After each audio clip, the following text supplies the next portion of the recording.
Welcome to our first council meeting proper, and welcome to the public. Nice to see you here on a beautiful day. Thank you for coming, and this is a significant day. Remind everybody that it's being live streamed, and our protocol is turn your mobile phones off and just put them over there. We do understand that some of you might be waiting for calls. If you just signal to us if there's something that you are a little bit on tender hooks for, then we totally understand.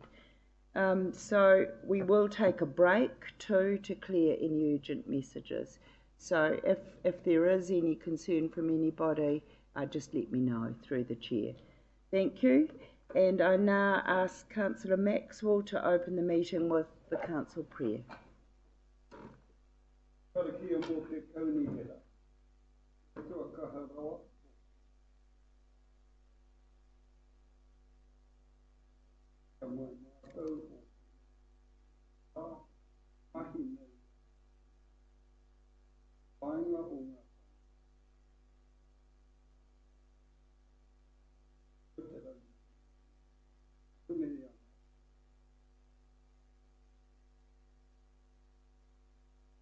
Amen.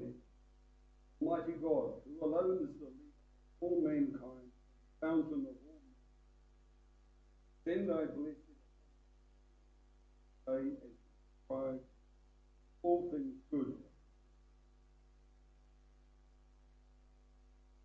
May we be full of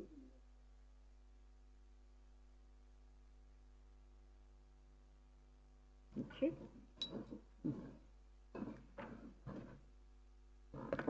Thank you. And before we get on to the formal business, if I just give you a little bit of feedback. Yesterday I went to Mayor's training in Wellington for new mayors, and there are a great number of new mayors around the country.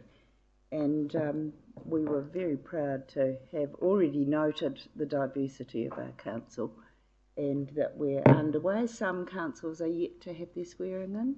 It's just a matter of when they can fit it all in.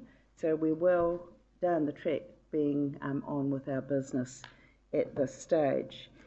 So we now move to apologies. Are there any apologies? I have one for the motion that the apology from Councillor Kumar be accepted. Do I have a seconder? Councillor Bentley. All those in favour, please say aye. Contrary? Carried. Thank you. Are there any declarations of interest? No, not at this stage. We move now to urgent items not on the agenda. Are there any urgent items? Councillor Bentley. Thank you, Madam Mayor. The urgent item I'd like to discuss or see us try and move towards resolving is the headlines in the paper recently with regard to the safety in the inner city, and that since the demise of the Focus, we have lost a police presence in the central city, and I believe that this is a problem that I push towards Councillor Donaldson, because he has so much experience in this area. That how do we improve the safety of the inner city, and we should be discussing it now rather than waiting till February, March. Well, that isn't a new item, Councillor Bentley, and it's one that we've given reports about the inner city safety strategy at a committee meeting, so there is nothing new there, and I wouldn't deem that as urgent at this stage. It should come through the committees, and you're quite right to get it referred on to the committee. So it would be a good idea, I agree, that we update before summer, before we break, so that the public does know what the plan is for the inner city safety over summer. But that is really operational. Councillor Rotorua. Yes, thank you, Madam Chair. I have to say that I do support Councillor Bentley in the concern that he's raising around that issue. It is significant and there is concern in the public, but I don't believe it's an urgent item for this meeting. However, I do think that we need to be thinking about addressing that as soon as possible and have some wider stakeholders in on that discussion as well. Thank you. Yes, you certainly may. Yeah, just perhaps the issue raised by Councillor Bentley is touched on in the annual report document. So under the operational expenditure, there is a comment there about the increased costs of security in the inner city. So the issue is touched on there, and perhaps staff can enlarge upon what's being done in that discussion. Thank you. Are there any other urgent items? There should be urgent, not just for councillors to understand. These are not operational answers to questions that arise. They have to be urgent items. Councillor McPherson, sorry. I nearly called you Councillor Reynolds. Thank you, Your Worship. I'd answer to either. The urgent item I've already circulated to people. There are 5 reasons for this issue of the 2-year 2020 program to be discussed, in my view. The first is there's a very brief window available for the program, any form of program review before operations begin. The second issue is we've been celebrating the principle of diversity quite properly, but the entry conditions for the participants appear to contradict that principle. The third reason for urgency is that the proposed investment or the nature of that investment might be better directed given the presence of at least 2 other pre-existing and fairly proven programs in the district with very, very similar aims. A point of order, Madam Chair, relevance to our meeting this morning. Well, I'll let the councillor finish. You had 5 issues around. I did. Is your Thank you. urgent item 2-year? Yes, 2-year 2020. And you've got 2 more issues around it. Yes, the fourth issue is that the program itself, the way it's organised, sets a precedent for elected representatives to manage operations. And I understood there was a clear distinction between governance and operations. And the 5th item, the 5th reason for urgency, it could direct our mayor from the strategic leadership of governance into the management of an operational program. Thank you. For these reasons, I think we really ought to discuss this, if that's permitted. Thank you. Yes, well, I certainly don't support that this is an urgent item, this program, for your elaboration. And I do think it's a good idea, Councillor McPherson, to ask the Chief Executive for a little bit of an operational overview on issues that you are unclear of. This is a nationally led program. It's been, actually, it's 10 years today that this program has been rolled out around the country, and 74%, that's 50 of 67 local authorities, are all involved in the 2-year leadership program, and 320 young leaders have been put through that program. So this is not an urgent item. This is one that I mentor along with Te Tato o Te Arawa. So it's a shared mentorship role, and the only operational aspect of it is the selection of 2 2-year representatives for 2020. So it is not an urgent item. I think in terms, if I could direct you, these items, this certainly doesn't fit the urgency bracket, can be referred to an agenda item for clarification and learning at an operations and monitoring meeting. So I don't accept that as an urgent item. Are there any other urgent items? They must be urgent. Thank you. We move now to staff reports, and this is recommendation 1, the adoption of Council's annual report for the year ending 30th of June, page 7. And the annual report, Thomas, if you could give the overview, once I've asked for a mover and a seconder to receive the report. Do I have a mover? Thank you, Councillor Rotorua. seconded Councillor Donaldson, that the adoption of Council's annual report for the year ended 30th of June 2019, so it's a retrospective report that we're receiving today. All those in favour, please say aye. Contrary? Carried. Thomas, before you overview the report, just availability was a question that was raised to me because some new councillors don't have Stella yet. Una, just that. Yes, sorry. Housekeeping. So the governance team sent out, I believe, a live link to everybody so that they could download and read the annual report, and the offer was made available that if you so wished a hard copy to let us know, and a hard copy was made available. Thank you.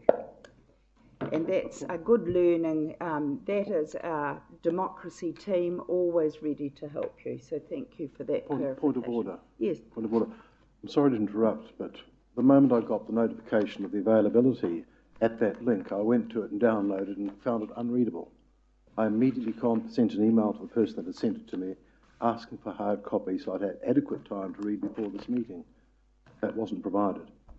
So I was left, I'm left in a position where I can neither endorse nor support this annual report. Thank you. That will be followed up after the meeting. Thank you for that. Right, Thomas. Good morning, Your Worship, and morning, councillors. I guess it's my pleasure to be the first to present to the new council, and obviously what a great topic it is to be first up. My presentation today is predominantly the one that I gave to councillors at the workshop last week, with a couple of updates, obviously based on the progress of the audit last week. So I do, obviously, just your indulgence while I do go over some, those that were able to participate heard.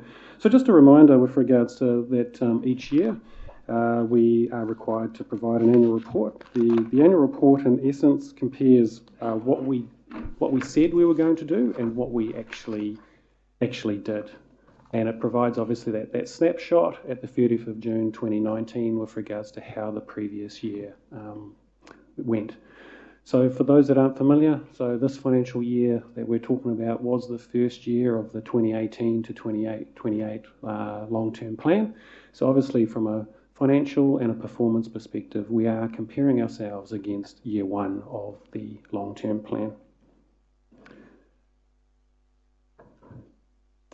A reminder as well that the annual report is supplemented by a substantial amount of monthly reporting, predominantly through the Operations and Monitoring Committee during the year. So we do provide monthly financial updates on both operational and capital expenditure. There's comprehensive operational reports with regards to each of Council's activities, with regards to what is happening, how things are progressing, the challenges faced, how we're dealing with those. And on a quarterly basis, we also measure ourselves against the performance measures that each of the activities has as set in our long-term plan. Again, why are we discussing this after the election? We are one of the fortunate councils that sits at the tail end of the audit cycle, and so our audit opinion, as agreed with audit, was scheduled to be provided today. And so we had no ability to bring our audit forward into the cycle and have the previous council adopt the annual report. And as an example, field work was still being undertaken and was scheduled to start on the first week of September. And obviously through the majority of September, audit were undertaking the remainder of their field work on the annual report. It was very pleasing that yesterday we did get approval from Audit New Zealand and received verbal notification of our audit opinion, and that will be coming through today, and just waiting on a signed copy of the annual report to be provided to audit, and they will give us our opinion to insert into the document. And that again is just normal practice with regards to the final piece of the puzzle is Council adopts the annual report, and then the audit opinion is actually issued, and then we insert it into the document. So how did we go? So 2019 was a challenging year with regards to an operational expenditure point of view. We had some challenges, particularly we had electricity pricing that was substantially higher than historical norms, and we're not the only organisation in New Zealand that has obviously experienced those wholesale electricity pricing increases. You're probably aware of Tiwai Point with regards to publicly what they're doing around their electricity prices. And so last year we did experience an increase of about $1.7 million worth more in expenditure in that area as a result of what was happening in the wholesale area. Parking revenue, we were rolling out a new service to our community. The service itself was staged with regards to the rollout, and because of the staging, the revenue target that we set ourselves wasn't able to be achieved, but at the moment those revenues from that service are as expected. But last year we did, as a result of that rollout, didn't achieve the revenues we'd set ourselves out. And maintenance as well. So as you can imagine, with some storms occurring, weather events, and also geothermal activity, we did experience slightly higher maintenance expenditure looking after our assets than we anticipated. So those were the big challenges that we met. And they were offset by strong revenue growth. So from a rates perspective, we did generate an additional $1.5 million from rates. Half of that was from growth in our underlying ratepayer base, and the other half, the balance was made up of increased revenue from water by meter as a result of the very hot summer, and actually providing less rates remissions than we previously had in past years. On top of that, we saw strong revenue growth from the regulatory side, so predominantly from the resource consent and building consent areas. And as well as that, we set ourselves some cost initiatives. So we understood, we saw very early on with regards to the cost pressures that we faced. And we did sit down with the council from memory in about December 2018 and put up a number of options available with regards to how to mitigate these effects. And so we did put some cost initiatives in place to ensure that we could end the year on budget.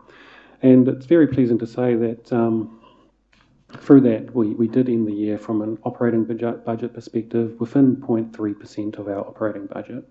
And so that equates to about a $250,000 difference, but 0.3% is, I think, a pretty good outcome with regards to the challenges that we faced during that year.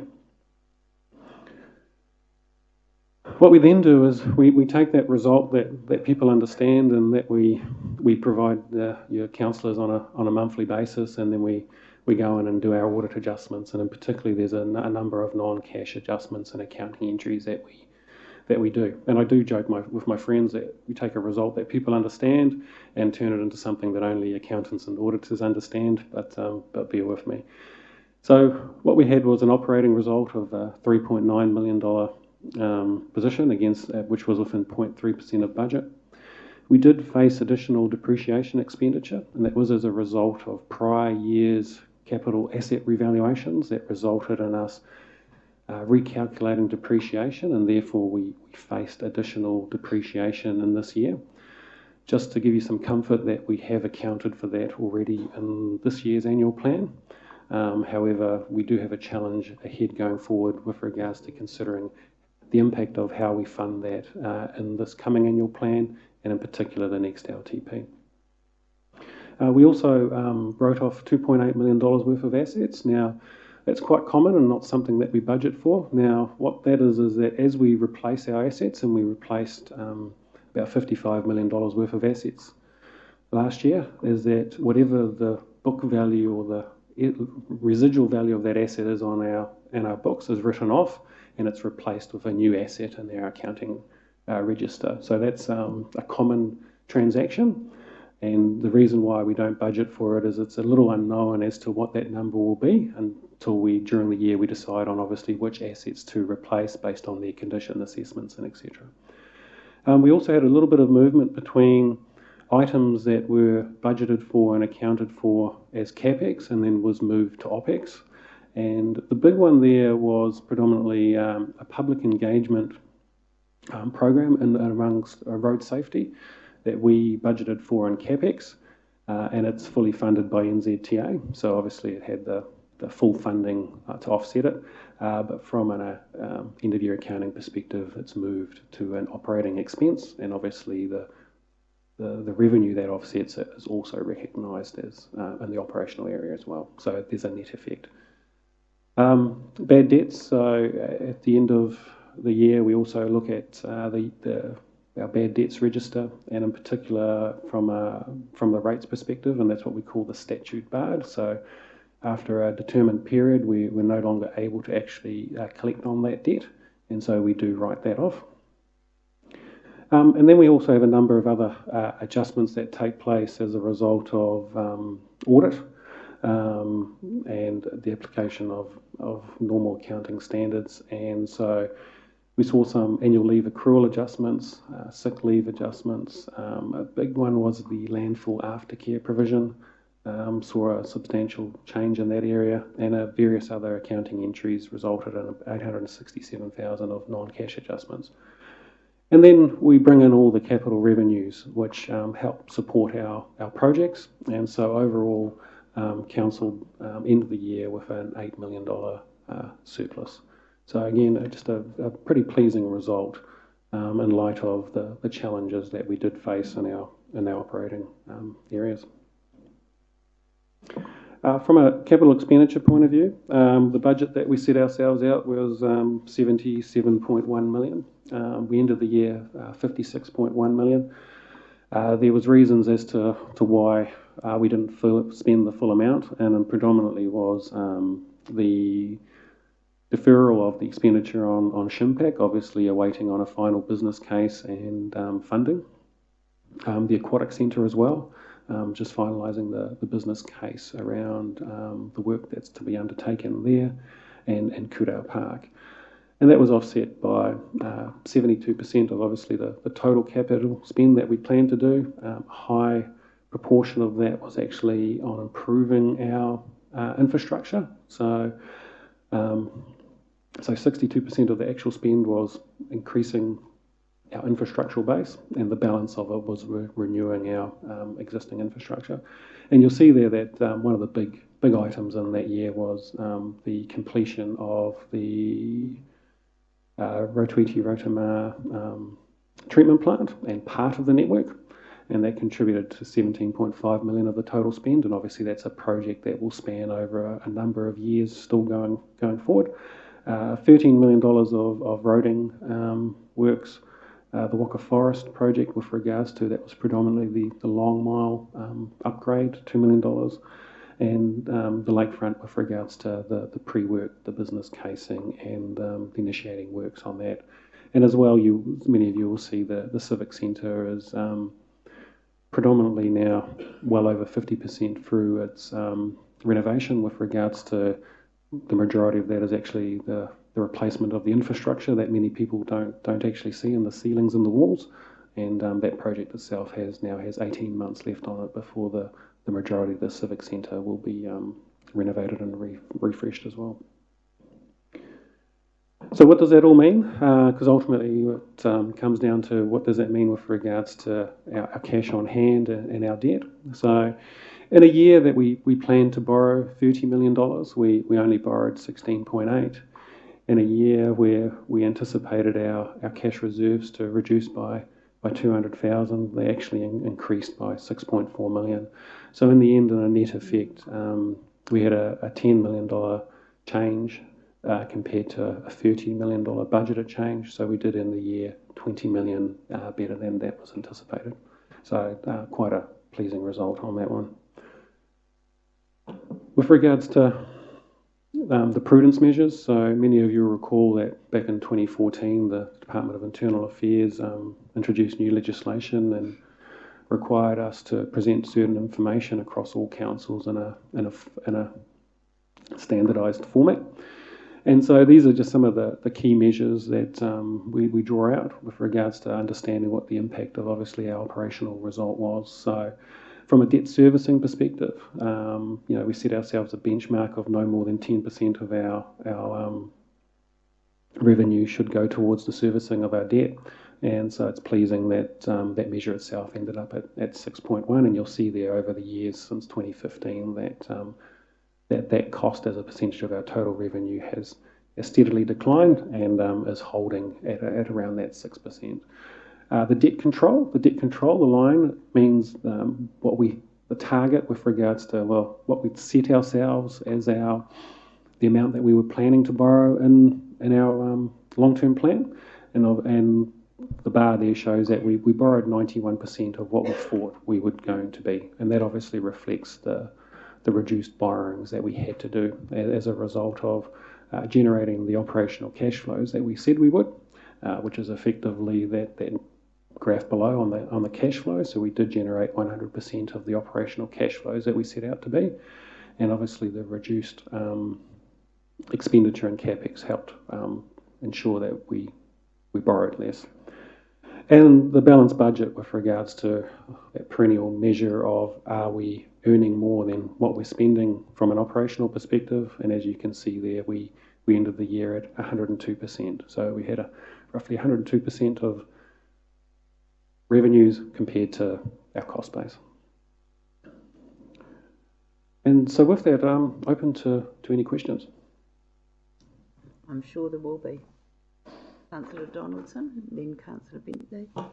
Thank you, Worship, and thank you, Thomas, for your report. I do note on page 9 this bullet point on the issue raised by Councillor Bentley, the additional 233,000 spent on increasing security within the inner city, and I understand that that's had a marked effect. But I'm pleased you highlighted the issue of depreciation, because it's not only the upcoming revaluations next year, but also the new assets coming online, such as Rotorua, Rotorua Sewerage Scheme and others that need to be factored into our depreciation. So I guess that's going to be a considerable challenge in the long-term plan discussions. I'm glad to hear that it is factored into next year's or this current year's annual plan. Yes, so Councillor Donaldson, I guess asset revaluations and any change in our depreciation expense on an annual basis is something that we deal with all the time. And particularly in this case, though, there was a substantial increase in a number of asset categories, and so that obviously reflects both A, investment into that area, but also B, the increasing cost of looking after those asset classes going forward. And so while we have therefore accounted for the depreciation expense in the 2020 budget and have funded a portion of that, I think the ongoing challenge of how we fund that increase and the flow-on effect into our renewal expenditure will be something of that we'll talk about in probably detail in the next annual plan, and in particular the next long-term plan. Thank you. And Your Worship, through you, just one other question. It's regarding, and it's probably for Stavros, I think, but it's regarding the measure in respect of water supplies on page 66 of the Adobe document, the draft annual plan, and it's regarding maintenance of the reticulation network. Pleased to see that the target of less than 25% water loss from the network was achieved with 19.1% loss, but the narrative indicates that further improvement programs are designed for all 10 water supplies, urban and rural. So will we hear about those further improvements in upcoming operations and monitoring, or that was just my question on that? Through you, Madam Chair, Your Worship, thank you, Councillor Donaldson. Yes, it's a good trend in seeing the amount of water or unaccounted for water reduced from 25% to 19%. I think in the interest of all elected members, there is a level of what we call ELI, economic level of investment, beyond which it becomes uneconomic to pursue water loss reduction. So that stands about 11 to 12% at the national level or international level. We'll continue to pursue those activities that will reduce the unaccounted for water down to that level of 11 or 12%. And you are quite right, as we progress through implementing leak detection programs and renewal programs that will help reduce the unaccounted for water, we'll be reporting through the O&M committee on a regular basis, and especially through a review of our infrastructure strategy over the next 12 months. Thank you. Thank you, and thank you, Your Worship, for those answers. I did have a number of minor edits which I've addressed directly with UNIT regarding the narrative. Thank you. Thank you. Councillor Bentley.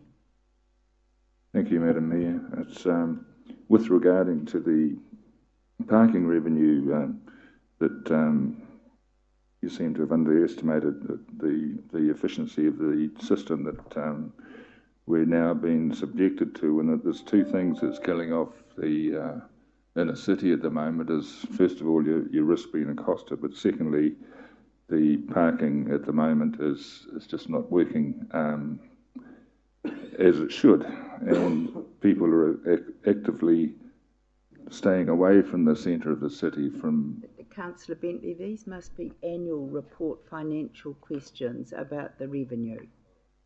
The second question I've got is, what exactly is landfill aftercare provision? Thank you, Councillor Bentley. I was looking forward to that question. The landfill aftercare provision is something that all councils do for New Zealand. What it does is it looks at the fact that a landfill is actually when you close it, has an environmental cost associated with the ongoing monitoring and disposing of leachates into the future. And so the provision therefore looks at it from a perspective is that every time you put a ton in, even when you close it at the end of the life of the consent of that landfill, that there's a future cost associated with it. And so that provision therefore recognises and calculates, using a net present value calculation, what that future liability would be going forward. It's something that we've done for as long as I can remember, but what we have had this year is a change in the net present value calculation with audit, which did see our provision increase substantially. But it effectively means in 2032 our consent expires from memory, and at that point, while the landfill is closed, and even though it is currently capped, there is ongoing cost with regards to looking after that site into the future. And from memory, the calculation looks at the costs of disposing leachate, monitoring, and caring for that site for a period of up to 30 years after its closure. And so as we get closer to that closure, that provision increases with regards to the future ongoing cost of it. Thank you. Councillor Tanya Tapsell.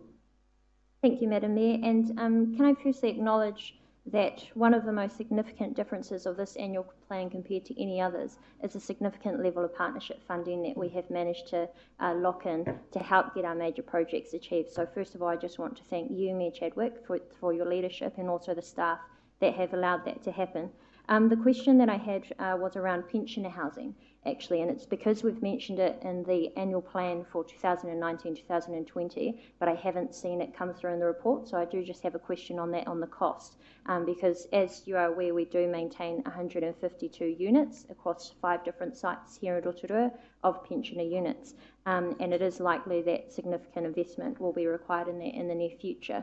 Now, we have signalled that we will set a renewal budget of 600,000, so I'm just wondering where that falls into here. Was that a renewal budget annually?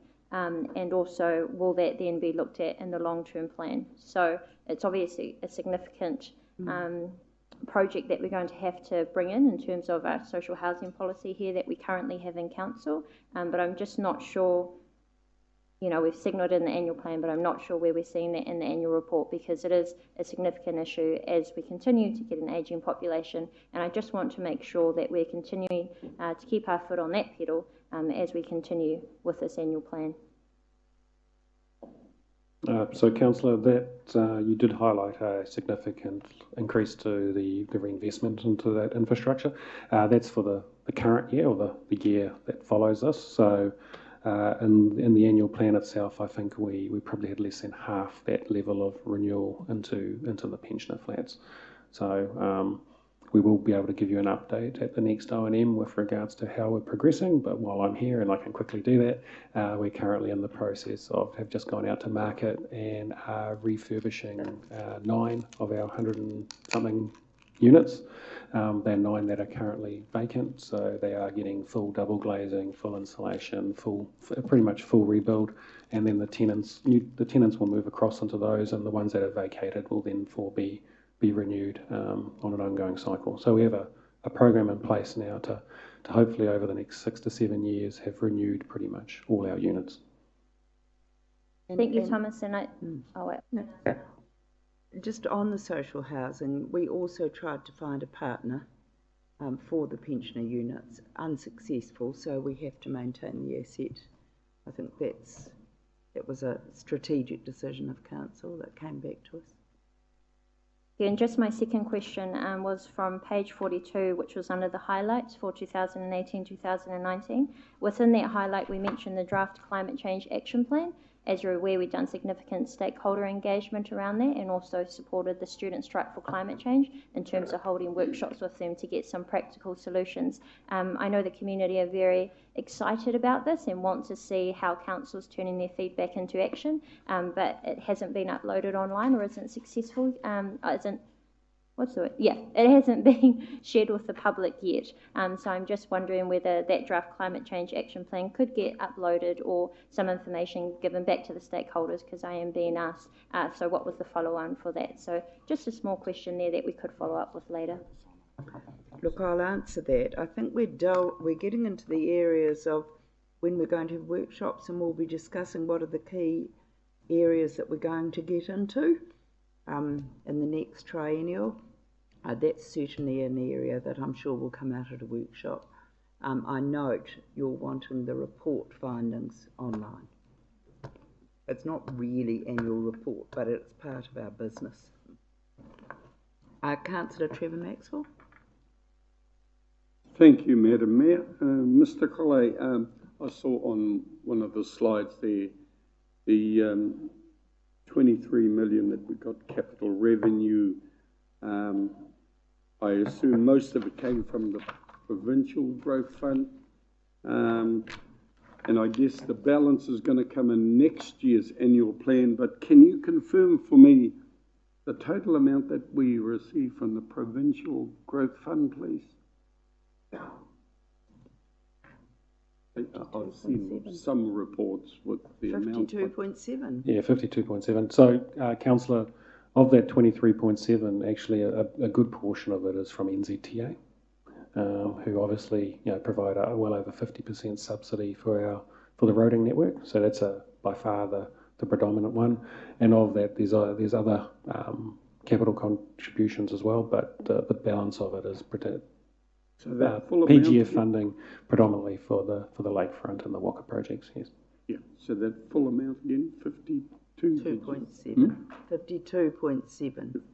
I must say, other councils are rather envious. Yeah. Thank you. Councillor McPherson and then Councillor Kaifong. Can we just go back briefly? First of all, I should have thanked you for your report, though I haven't read it, and I'm sure it makes wonderful reading. The landfill aftercare provision. What's the estimated cost of current and ongoing legal action?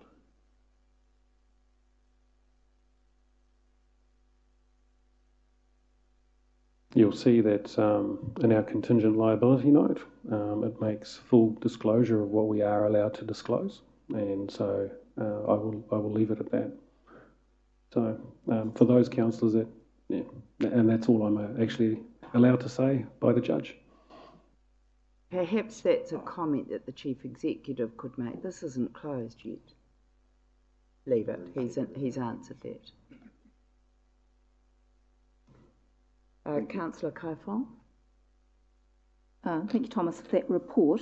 Just on that slide, you said that we were better off in terms of the budget, but is it almost we're not really better than planned, because we actually planned to do more of the infrastructure work, but it didn't get done. So that's probably we're actually worse off rather than better off.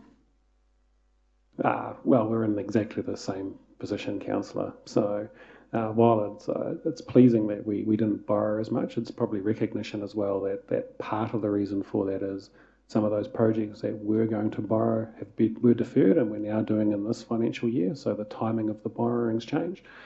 But actually, the really pleasing thing is the increase in cash on hand. So we actually did receive a lot more cash, in particular from PGF funding and other sources than we anticipated. And so it did actually contribute to a better than planned position, even in light of the fact that a number of borrowings didn't take place because the projects were shifted into the next financial year.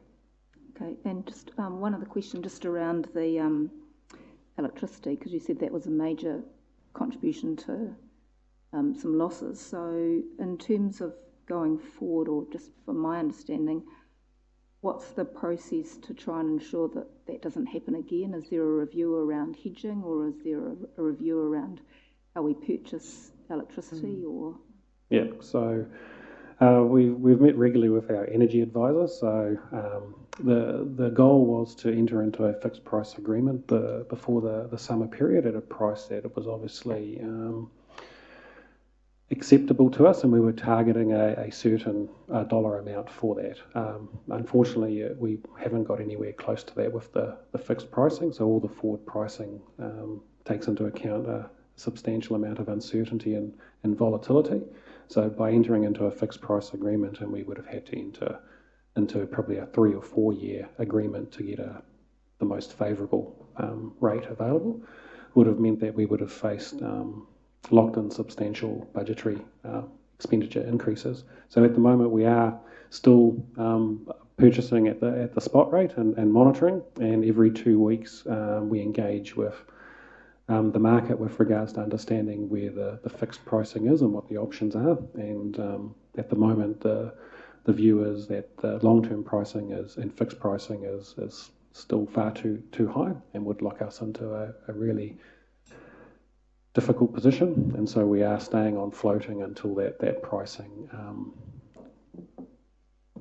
gets to a level where we find that acceptable.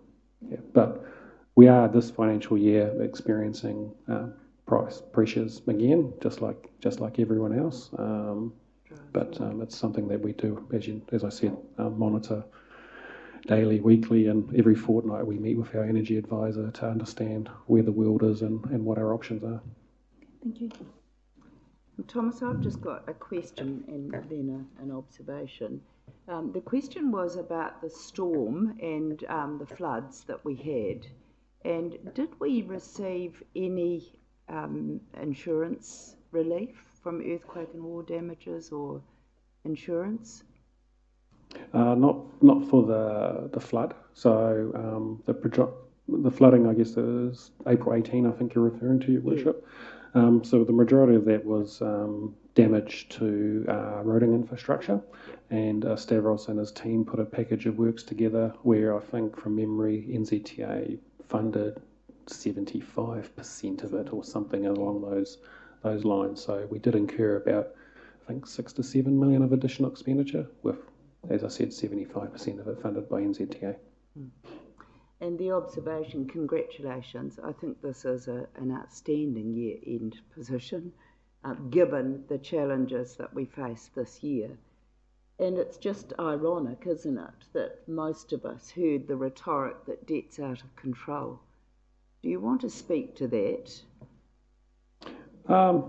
Definitely not out of control, Your Worship. Our debt profile is well within the financial strategy that's set in the long-term plan. I think it's pretty much bang on it. So, and obviously that's something that's reviewed annually as well by Fitch, and they provide commentary on it as well. And as clearly shown by the debt servicing and the debt control measures, that if it was out of control, that both those lines for 2019 and the debt servicing and debt control would be above the black line and would be showing as orange or yellow. I'm a little bit colourblind, sorry. But so these graphs clearly show that they're well within where we plan to be, and so therefore, by definition, not out of control. And a comment also on when we set rates, and you were all instructed to bring it down to 4.9%. How did you achieve those savings? Part of it was obviously setting ourselves efficiency savings. So internally within the organisation, and they sit predominantly in Stavros's and Henry's area, but as well as JP and myself, set ourselves efficiency targets. So obviously looking to deliver the things that we'd promised the community, but always looking for opportunities to do it in a better, smarter and more cost-effective way. And so we have set ourselves a challenge this financial year of finding more efficiencies. Councillor Rotorua-Tate, then Councillor Donaldson. Thank you, Madam Chair. Kia ora, Thomas, and thank you for your mahi in this area. I know for the last few years we've been looking at efficiency savings in all areas. Do we get to the stage where we think, well, that's it, we're down to the wire on this one? So that's one question.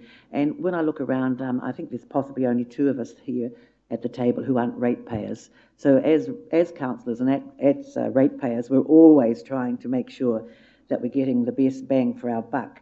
But I just do wonder about the efficiency savings, because we want that. But I know it's continuous, but I wouldn't like to see that through being so strident in terms of efficiency savings, the quality of the services could go down. So that's just a question. I'll just intervene there because I can hear the Chief Executive say I'd like to answer that, because I do accept that we put the organisation to some stress. Yes, thank you. And it left us vulnerable, and we were also determined that levels of service weren't affected. Thank you, Madam Chair. I'd like you to answer that. So there's in the presentation there's another area of stress for the organisation that is evident but really hasn't been talked about, and that's the fact that the organisation's capital works program has increased year on year. So today what we have is an organisation delivering almost twice the level of capital work program than what it actually has done previously. But it's not only doing that, of course, but it's also doing that at no extra cost. Now, I think the consequences, in my view, at this particular stage is some of our operational groups are most certainly at a point where, as you phrase it, they're at the wire. And I just don't believe that in many of those operational areas it's possible to accrue or to identify increased savings. That said, we will, in an ongoing way, look at actually saying how can we change the business operation of the organisation. And in fact, Thomas may want to comment on our technology approach, which is currently being implemented. Basically is an intent in behind that to change the way that we do business to provide the same level of responsiveness but in a different manner. So fundamentally it's not a matter any longer, I don't think, of trying to do more with less. It's a matter of trying to do different things in different ways to achieve the same result. And we will be facing the Trinity Agreement at some stage in the future too. Yeah. So just following on from the Chief Executive, I think one of the exciting things, or things that I find exciting, is what we call the One Council project. That's the replacement of our ERP, our underlying, obviously, software that helps run the organisation. And one of that is obviously as we transition from our old system to our new system obviously provides much better functionality, provides mobility and leverages the technology that our old one can't do. And so there is an expectation that we're driving into the organisation that as we work through and implement the new software, we actually look at how we do business, and we have to change the way we do business and leveraging that technology. So we anticipate, and we're already seeing it as we're as we started the initial workshops in this next phase, that there are opportunities already with regards to tasks that were at times manually done are being automated, leveraging robotics and those sorts of elements, and giving the field staff the tools that they can do everything that they need to do out into the field and create efficiencies that way as well. So it's, I think, the exciting thing over the next 2 years as we go through this journey. Councillor Donaldson. Your Worship, through you, Thomas, I think in your presentation you said you expected the auditor's report today, and I see there's a space for that at the end of the draft document. So I'm assuming we haven't yet got that will be added into the final annual plan, annual report, sorry. Yep, so the audit opinion is given after the council actually adopt the annual report, and that's common practice. Yep. That's the timing sequence that we're in. Are there any further questions? Thank you. Councillor Donaldson moves the motions 2, 3 and 4, that Council resolves to adopt the audited annual report and the audited summary for the Rotorua Lakes Council for the year ended 30th of June 2013, that the Mayor, the Chief Executive be authorised to sign the letter of representation and the statement of compliance section of the annual report, and 4, that the Chief Executive be authorised to make minor editorial changes, as you've identified, if any, as agreed with the Council's auditors. Moved by Councillor Donaldson. Do I have a seconder? Councillor Tapsell, seconded. All those in favour, please say aye. Aye. Contrary? Abstain. Do you wish to be named? Yes. 2 abstentions. Thank you. The report is carried, and well done, Thomas. And your team, and I've been very aware during the time that audit have been here. It's been an extensive amount of work while we were out on the campaign trail, but well done, and a very good year-end result. Congratulations. And now I advise that there is an item for consideration in public excluded, and it's the contract 19/016 Rural Vegetation Control 2019-2022. The reasons why we go into confidential are to enable commercial activities and to enable commercial or industrial negotiations. Do I have a mover and a seconder that Council move into public excluded? Councillor Rokauatate, seconded Councillor Maxwell. I'll try and move from side to side. All those in favour, please say aye. Aye. Contrary? Carried. Now we'll have a 5-minute break, and then we'll come back, Stavros, while we ask the public to leave. Thank you.